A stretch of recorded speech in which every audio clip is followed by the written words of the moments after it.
નમસ્કાર. આપણી આસપાસની આ અદ્ભુત લીલીછમ દુનિયા એટલે કે વનસ્પતિ સૃષ્ટિની આ ખાસ સમજૂતીમાં તમારું સ્વાગત છે. આજે આપણે એક એવા શૈક્ષણિક પ્રવાસ પર જવાના છીએ જ્યાં આપણી આસપાસ રહેલી વનસ્પતિઓને એકદમ નવી અને વૈજ્ઞાનિક નજરે સમજીશું. તમે જરા વિચારો, આપણી કુદરત કેટલી અદ્ભુત અને વૈવિધ્યસભર છે. પેલા વિશાળ પર્વતો, ખડખડ વહેતી નદીઓ અને તેમાં રહેલી જાતભાતની વનસ્પતિઓ અને પ્રાણીઓ. આ જ વિવિધતા આપણા આજના જ્ઞાનના પ્રવાસનો પાયો છે. ગોપુ નામના એક બાળકે શાળાએ જતા રસ્તામાં એકદમ આશ્ચર્યથી કહ્યું હતું કે અરે, આ કુદરત કેટલી અદ્ભુત છે નહીં? તેમાં કેટલા બધા પ્રકારની વનસ્પતિઓ, પક્ષીઓ અને જીવજંતુઓ છે. અને ખરેખર ગોપુના મનમાં જાગેલું આ નાનકડું આશ્ચર્ય જ આપણી આજની ચર્ચાનો આધાર છે. તો ચાલો, આપણે આજના આ પ્રવાસની રૂપરેખા ફટાફટ જોઈ લઈએ. આપણે શરૂઆત કરીશું 1. વનસ્પતિની અદ્ભુત દુનિયાથી. પછી જોઈશું 2. ઊંચા વૃક્ષો અને થડ. 3. ક્ષુપ, છોડ અને ઘાસ. 4. વેલા અને ભૂપ્રસારી. 5. વનસ્પતિના વિવિધ ભાગો. અને છેલ્લે 6. કુદરતનો અનુભવ. તો તૈયાર છો? સારું, તો વિભાગ 1થી શરૂઆત કરીએ. વનસ્પતિની અદ્ભુત દુનિયા. તમને ખબર છે, શાળાએ જવાનો કે બગીચામાં ચાલવાનો એક સામાન્ય રસ્તો પણ કેવી રીતે અદ્ભુત વૈજ્ઞાનિક અવલોકનનું કેન્દ્ર બની શકે છે તે આપણે જોઈએ.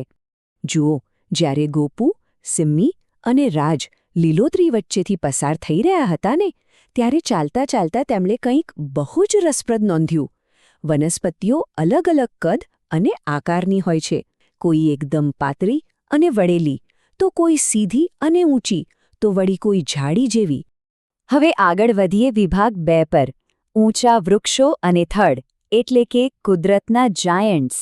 કાળઝાળ તડકામાં ચાલતા હોઈએ ત્યારે જે આપણને શીતળ છાયા આપે છે ને, ચાલો એ સૌથી મોટી વનસ્પતિઓ પર નજર કરીએ.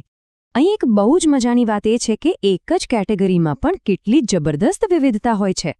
એક તરફ જુઓ પેલું વિશાળ, ચારે તરફ ફેલાયેલું વડનું ઝાડ છે, અને બીજી તરફ એકદમ લાંબુ, પાતળું નાળિયેરીનું વૃક્ષ.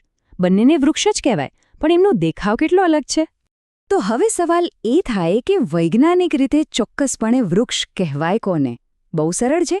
વૃક્ષ એટલે એવા મોટા કદની વનસ્પતિ જેનું થડ લાકડાનું, મોટું અને એકદમ સખત હોય, જેની ડાળીઓ ફેલાયેલી હોય અને જેના મૂળ જમીનમાં છેક ઊંડે સુધી જતા હોય. બસ આ જ એની વ્યાખ્યા. ઓકે, હવે આવીએ વિભાગ 3 પર. ક્ષોભ, છોડ અને ઘાસ, જમીનની વધુ નજીક. હવે આકાશ તરફથી નજર હટાવીને થોડું નીચે જોઈએ અને મધ્યમ તથા નાના કદની વનસ્પતિઓ વિશે જાણીએ. સૌથી પહેલા વાત કરીએ ક્ષુપની. ક્ષુપ એટલે મધ્યમ કદની વનસ્પતિ. આમાં લાકડાની ડાળીઓ જમીનની એકદમ નજીકથી જ ઉગવાની શરૂ થઈ જાય છે. એમને પહેલા મોટા વૃક્ષો જેવું કોઈ એક જાડું થડ નથી હોતું. આપણા ઘરના આંગણામાં રહેલો તુલસીનો છોડ યાદ છે? એક ક્ષુપનું જ બેસ્ટ ઉદાહરણ છે. આ લાલ ફૂલોવાળી વનસ્પતિને ધ્યાનથી જુઓ. ઝાડી જેવા દેખાતા આ ક્ષુપને જોઈને જ ખ્યાલ આવી જાય કે આકાશને આમતા મોટા વૃક્ષો કરતાં આમની ઉગવાની રીત અને માળખું સાવ અલગ જ હોય છે. ખરું ને? તો પછી છોડ કોને કહેવાય? છોડ એટલે એકદમ નરમ, લીલી અને નાજુક દાંડીવાળી વનસ્પતિ. એ ક્યારેય મોટા અને જાડા થડવાળી બનતી નથી.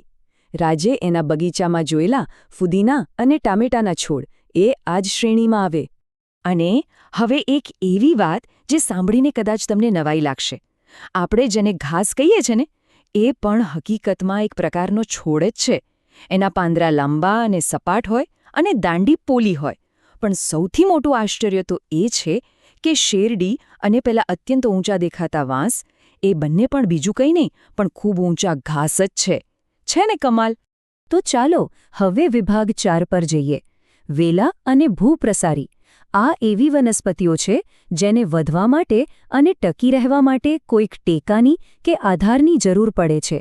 એ પોતાના જોરે ટટ્ટાર ઊભી રહી શકતી નથી. હવે વેલા અને ભૂપ્રસારી, આ બંને વચ્ચેનો તફાવત બહુ જ સ્પષ્ટ છે. વેલા એટલે એવી વનસ્પતિ જે બીજી કોઈ વનસ્પતિ કે દિવાલનો ટેકો લઈને ઉપર ચડે, જેમ કે મની પ્લાન્ટ કે દૂધીનો વેલો. અને ભૂપ્રસારી એટલે એવી વનસ્પતિ જેને કોઈ આધાર ન મળે તો તે જમીન પર જ આડી ફેલાઈ જાય. કોળાનો વેલો આનું એકદમ પરફેક્ટ ઉદાહરણ છે. આગળ વધીએ વિભાગ 5 તરફ. વનસ્પતિના ભાગો. અત્યાર સુધી આપણે આખી વનસ્પતિના અલગ અલગ પ્રકારો જોયા. હવે એને થોડું ડિટેલમાં સમજીએ અને એના અલગ અલગ અંગોની વાત કરીએ. કોઈ પણ વનસ્પતિમાં મુખ્યત્વે આટલા ભાગ હોય: મૂળ, પ્રકાંડ એટલે કે એની દાંડી, પાંદડા, ફૂલો, ફળો અને બીજ. જો તમે મનમાં પેલા ટામેટાના છોડને યાદ કરો ને, તો આ બધા જ ભાગોને તમે એકદમ સરળતાથી એની સાથે સરખાવી શકશો. અને હવે આજના પ્રવાસનો મારો ફેવરેટ અને અંતિમ વિભાગ, વિભાગ 6, કુદરતનો અનુભવ. તમે ખબર છે, વનસ્પતિને સમજવા માટે ફક્ત આંખોથી જોવું પૂરતું નથી. આપણી બીજી ઇન્દ્રિયો એટલે કે ગંધ અને સ્પર્શ આપણને કેવી રીતે મદદ કરે છે તે જોઈએ. રાજની એક વાત મને ખરેખર બહુ સ્પર્શી ગઈ. એણે કહ્યું હતું કે મારો ભાઈ જોઈ શકતો નથી, પણ એ કોઈપણ ફળને ફક્ત એની સુગંધથી જ ઓળખી લે છે. આ નાનકડી વાત આપણને ઘણું મોટું સત્ય સમજાવે છે કે કુદરતનું અવલોકન ફક્ત નજર પૂરતું સીમિત નથી હોતું. તમે જ વિચારો, જો આંખે પાટા બાંધીને તમને કોઈ ફળ સૂંઘવાનું કહે, તો શું આખા ફળ કરતાં કાપેલા ફળને ઓળખવું વધુ સહેલું નથી લાગતું? બિલકુલ સહેલું છે, કારણ કે ફળ કાપતા જ એની અંદર છુપાયેલી સુગંધ ઝડપથી હવામાં ભળી જાય છે અને સીધો આપણા મગજને સંકેત આપે છે. હવે સ્પર્શની વાત નીકળી છે, તો ઝાડની છાલ પર કાગળ ઘસવાની આ પ્રવૃત્તિ, સાચું કહું તો બહુ જ મજેદાર છે. એક કાગળને ઝાડના થડ પર મૂકો અને એના પર હળવેથી કલર કે પેન્સિલ ઘસો. પછી જુઓ જાદુ, વૃક્ષની છાલની સુંદર પેટર્ન કાગળ પર ઉપસી આવશે.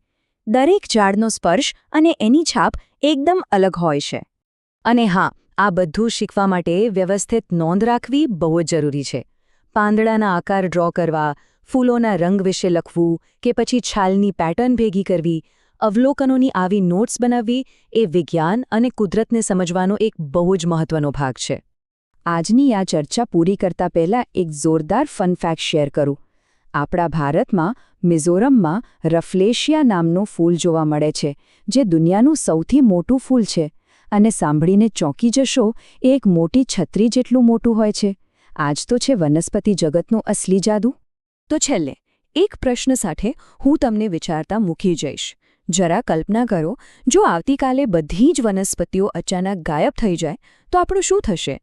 આ એક એવો ગંભીર પ્રશ્ન છે જે આપણને વનસ્પતિનું અસલી મહત્વ સમજાવે છે. તો હવે પછી જ્યારે પણ તમે બહાર ચાલવા જાઓ, ત્યારે કયો નવો વનસ્પતિ મિત્ર બનાવશો? આ શૈક્ષણિક પ્રવાસમાં મારી સાથે જોડાવા બદલ તમારો ખૂબ ખૂબ આભાર.